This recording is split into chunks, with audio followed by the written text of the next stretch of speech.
माँ और बाबूजी को नहीं बता सकते थे तो क्या हुआ, मुझे ही बता देते। अब क्या करूं, सब कुछ इतनी जल्दबाजी में करना पड़ा कि मुझे तुम्हें बताने का समय ही नहीं मिला। चलो कोई बात नहीं, शादी मैंने ऐसे ही कर ली, लेकिन मैं रिसेप्शन पार्टी बहुत अच्छे से करूंगा। उसमें तुम अपने सारे अरमान निकाल लेना मेरी प्यारी बहना। हाँ हाँ, क्यों नहीं। आखिर मेरी भाभी आई है, एक लौते भाई की इकलौती भाभी। हिमांशी का व्यवहार देखकर और उसका पहनावा देखकर सलोनी अपने मन ही मन सोच रही थी, मेरी ननद तो बहुत खूबसूरत, सुंदर और गोरी है। काश कि मैं भी इतनी गोरी और सुंदर होती तो अच्छा होता, लेकिन मैं अपनी ननद की जैसी नहीं हूँ। मेरा रंग सांवला है। सलोनी अपने मन में ऐसा सोचकर अपना मुंह लटका लेती है। कुछ देर बाद हिमांशी सलोनी को अपने भाई के कमरे में लेकर आती है। भाभी जी, आपको अगर किसी भी चीज की जरूरत हो तो मुझे बता देना, मैं यहीं पर हूँ। आवाज लगा देना, मैं आ जाऊंगी और आपकी मदद करवा दूंगी। अभी तो मुझे किसी भी चीज की जरूरत नहीं है ननन जी, लेकिन अगर किसी चीज की जरूरत होगी तो मैं आपको तुरंत बुला लूंगी। आप चिंता मत करो, आपके अलावा इस घर में मेरा है भी कौन जो मुझे समझ सके। एक भाभी के लिए एक ननन बहुत मायने रखती है। आप तो इस चीज को समझती हो ना। हाँ हाँ, क्यों नहीं मेरी प्यारी भाभी, बिल्कुल समझती हूँ। आप चिंता मत करो, मेरे रहते इस घर में आपको कभी किसी चीज की परेशानी होगी ही नहीं। ऐसा बोलने के बाद हिमांशी अपने भाई के कमरे से बाहर आ जाती है। थोड़ी ही देर बाद हिमांशी अपने कमरे में जाती है और एक नया सा सूट पहनकर अपनी भाभी के कमरे में आती है।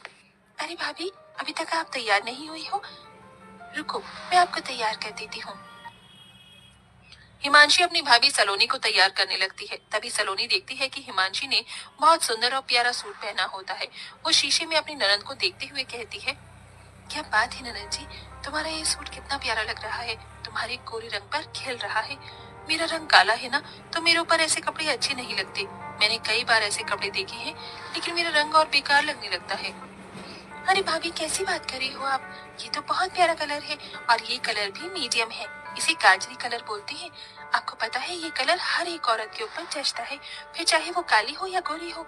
आपको यकीन नहीं है तो रुको, मैं आपको ये सूट देती हूँ, फिर आप इसे पहन कर देखना, आपके ऊपर बहुत अच्छा लगेगा। हिमांशी अपने कमरे में जाती है और दूसरा सूट पहनकर जो उसने पहना होता है उसे उतार के अपनी भाभी के पास ले आती है। भाभी ये लो सूट। अरे ननन जी, आपको ये सूट मुझे देने की क्या जरूरत थी, रहने दीजिए। अरे क्या हुआ भाभी, आप मेरी भाभी हो, मैं इतना नहीं कर सकती, चलो इसे पहन कर दिखाओ।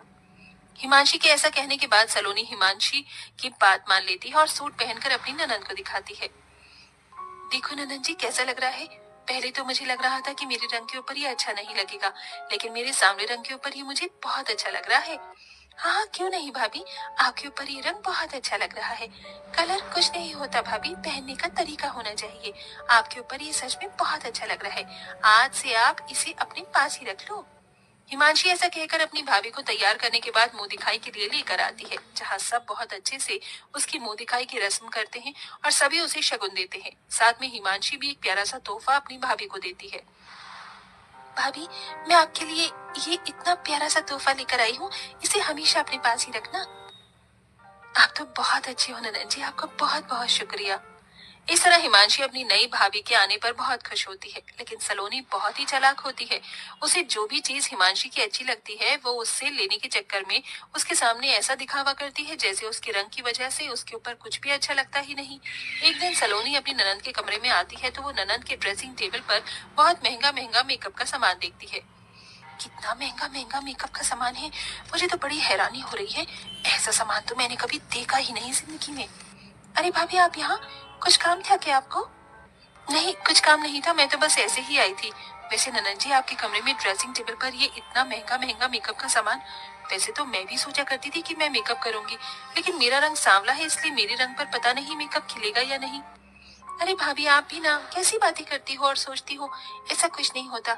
मेकअप हर चेहरे पर अच्छा लगता है, देखो मैं आपको करके दिखाती हूँ। हिमांशी अपनी भाभी सलोनी के चेहरे पर थोड़ा सा मेकअप करती है तो सलोनी को अच्छा लगता है।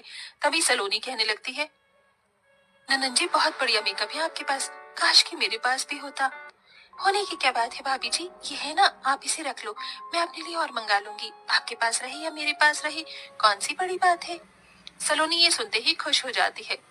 मेरी ननन बहुत अच्छी है, आप सच में बहुत अच्छी हो ननन जी, भगवान ऐसी ननन हर किसी भाभी को दे। ऐसा कहने के बाद सलोनी अपने कमरे में सारा मेकअप का सामान उठाकर ले आती है और उसे अपनी ड्रेसिंग टेबल पर लगाने लगती है। ननद के सारे सामान पर मेरा ही अधिकार है, मैं उनके पास कुछ नहीं छोड़ूंगी, सब ले लूंगी।